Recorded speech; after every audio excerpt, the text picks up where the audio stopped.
Hello mga kasaltik, ayan. Pasensya na kayo, wala akong, you know, voice changer. So, pagpasensyaan nyo na tong boses kong ganito. Ito talaga yung boses ko, wala na akong magagawa. Pero, magre-reading pa rin tayo according sa kung paano mag-reading si Madam P. Siyempre, ako si Madam P, no? Sa mga hindi pa nakakalimot sa akin, maraming salamat, di mo ako nakakalimutan. I love you very much. You know who you are. At dahil dyan, mag-comment ka sa baba. Okay, bago ako magsimula, this is for Earth sign. Sa mga gustong magpa-reading sa akin, pwede ka nagpa-reading sa akin, akala mo ha. Doon sa akin TikTok shop, dayuhin mo naman yung aking, TikTok shop, TikTok, yan, sa TikTok. Sa TikTok shop meron din, meron ka mga ma-available bracelet doon, pero palm reading lang yung, free noon. Pero, yung doon sa mga nasa ibang bansa dyan, kaway-kaway, mga kabayan, pwede ka magpa-reading sa akin ngayon, punta ka lang doon sa TikTok, doon ko na lang i-message kasi ayoko ibulgar dito. Syempre may bayad yun, wag tayong pera is life. Pero hindi, no joke, may bayad talaga yon. Bakit may bayad? Hello? wala nang free for today's video. 'Di ba? Hindi. Para medyo tumagal-tagal naman ako sa Earth kasi bawal akong maging masyadong mabait. Yan ang mga masasamang damo na natitira.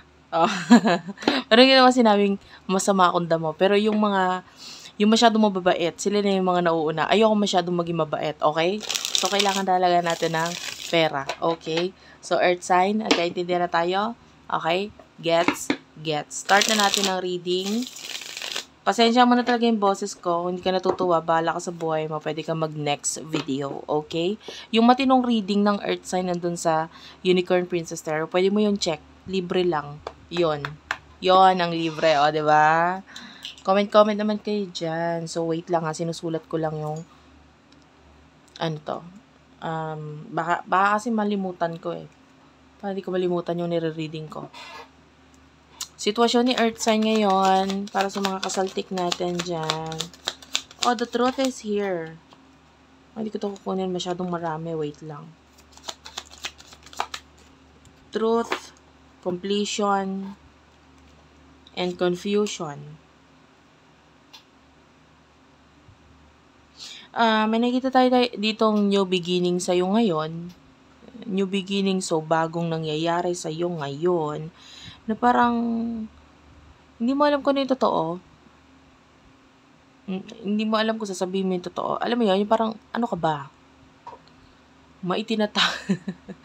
Itong kung ano man itong new beginning na ito, may tinatago.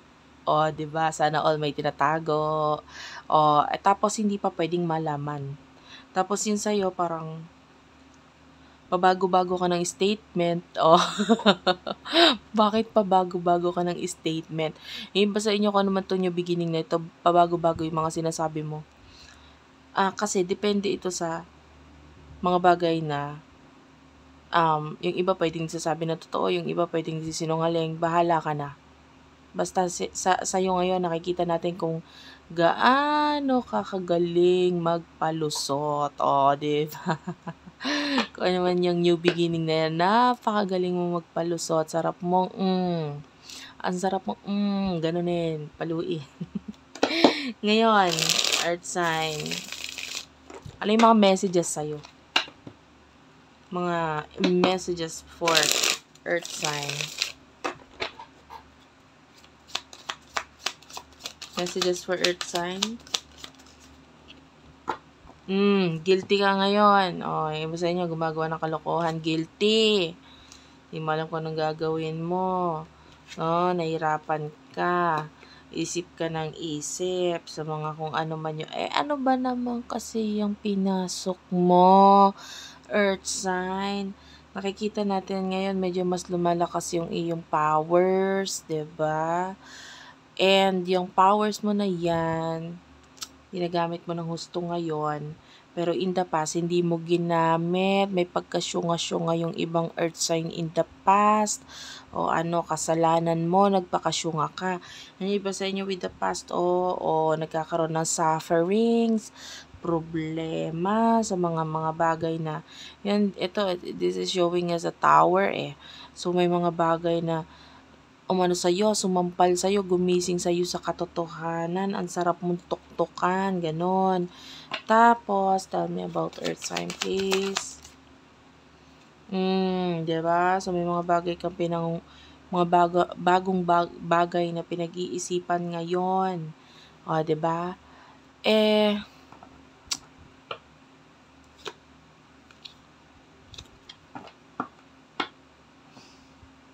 Yung iba sa inyo mga earth sign, may mga bagay na nawala sa'yo or mawawala pa lang. Oy, ano kaya yon? Sana virginity na lang. Diba? Sana yun na lang, wag na yung mga ibang bagay. Ang hirap ng mga nawawala ng mga kung ano-ano, diba? Ang hirap ng may mawawala. Yung iba nawala na, yung iba mawawala pa lang. So, good luck. Good luck sa kung anong mawawala sa'yo. Sana yung mawawala sa'yo papuntang Sogo. O, diba? Para masaya. Ganon lang. Walang iba.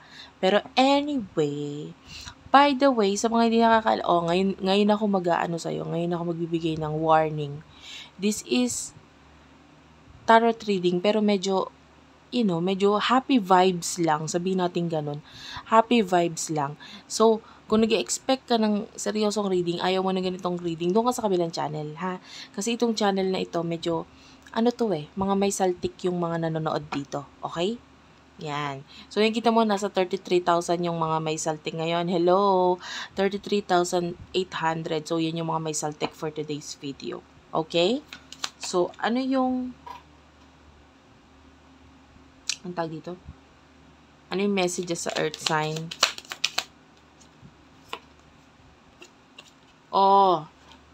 We do have here Venus and ego.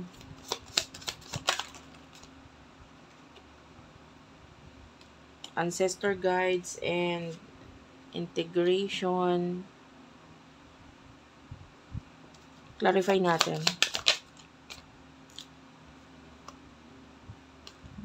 Stability. Oy, bakit ganoon? Hindi pwede.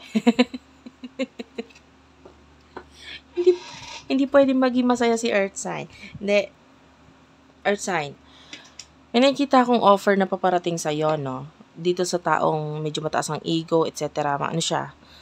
In short, para siyang ang sarap niyang lukutin, alam mo yon, kasi parang wala siyang mga reaksyon. Pag nakita mo siya, parang boom, tao lang, gano'n. Ano yun? Ba't may patao lang? Hindi, pag nakita mo siya, parang boom, ano to? Anong reaction mo? Parang gano'n. Kahit magtutuwad ka sa harapan nitong taong to, wala. Ano yun? Basta siguro nasa nasa kaugalian niya na parang wala siyang masyadong reaksyon. Okay. Kung ano man tong taong to, kung sino man tong taong to, hindi ko alam, bahala ka sa buhay mo. Basta may taong paparating sa yung walang reaksyon. Parang hunyango lang, ganon. Tapos itong taong ito, hindi niya rin ginusto, alam mo yun, yung parang pinilit rin siya ng kanyang spirit guides, angel guides na mapunta sa'yo. O, bakit? Akala mo gusto niya pumunta? Hindi. Pinilit lang din siya. Wait lang, na-stress ako bigla doon sa reading. May taong papalapit sa'yo, tapos pinilit siyang lumapit. Paano pinilit? Tinulak, gano? Pwedeng hindi. Pwedeng, kasing iba sa inyo, may soulmate connection tayo nararamdaman. Yung soulmate connection na yun, pwedeng lumalabas ka sa panaginip niya. Na bakit ka lumalabas doon? Gusto ko ng ibang channel. Gano? Yung person mo gusto ng horror. Yung tipong pagigising siya na hindi siya makahinga, pawis na pawis ka. Pero hindi. Channel mo pa rin ang lagi lumalabas sa panaginip niya. Dahil walang remote eh. Anong gagawin? Di ba? Ewan ko sa kanya, mali ko sa kanya kung bakit gano'n. Wala siyang remote, walang remote tagapindot sa ilong niya para mapalitan ang channel ng panaginip niya. At take note, ikaw ang laging channel nito. So, ang energy ngayon, pabalik itong person na to kasi bakit? Na-realize niya na ikaw ang importante or ikaw ay special. So, itong person na to, sinugo siya papapunta sa'yo. O, so, tinulak nga, tinulak. Anong gagawin? Tinulak papunta sa'yo. So, may offer itong taong ito. May offer at nakikita natin dito stability. So, may offer na may kinalaman sa stability. Diba? Magugulat ka na lang, pupunta sa harapan mo yan or makikipag-communicate sa yan, sabihin niya, ipaglaba mo ako. Ah! Bago mo ako ipaglaba, hubarin mo muna. Diba? Ang ganda ng stability offer nitong taong to. Anyway, joke lang yun. Hello? Yung mga hindi pa nakakilala sa akin, joke lang yung partner. Baka nalingit. O yala, yung iba naganda na ng panty, yung pinakamaganda, oh.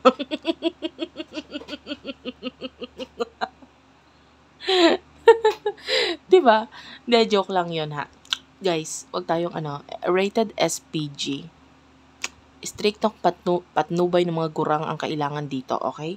At nakakita mo to? Union. So, may union sa inyo nitong hunyango na to.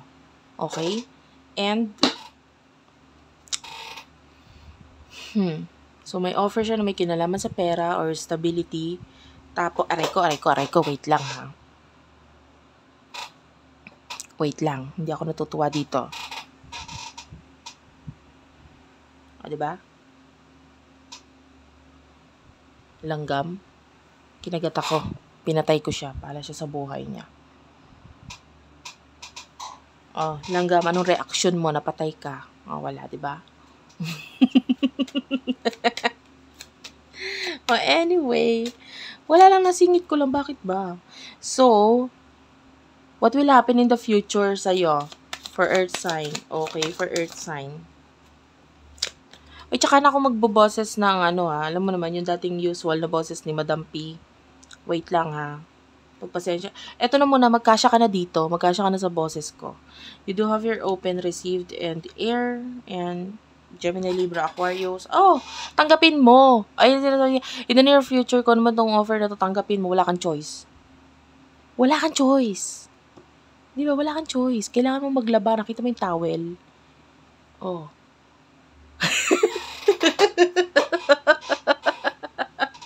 Anong kinalaman ng towel?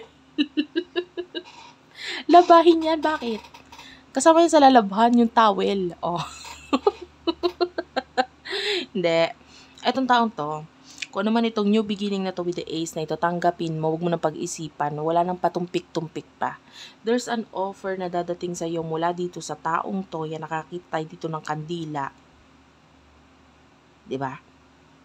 And nakikita natin dito, maaaring in the near future, and kung bibilangin ko yung kandila, it's 4, oh.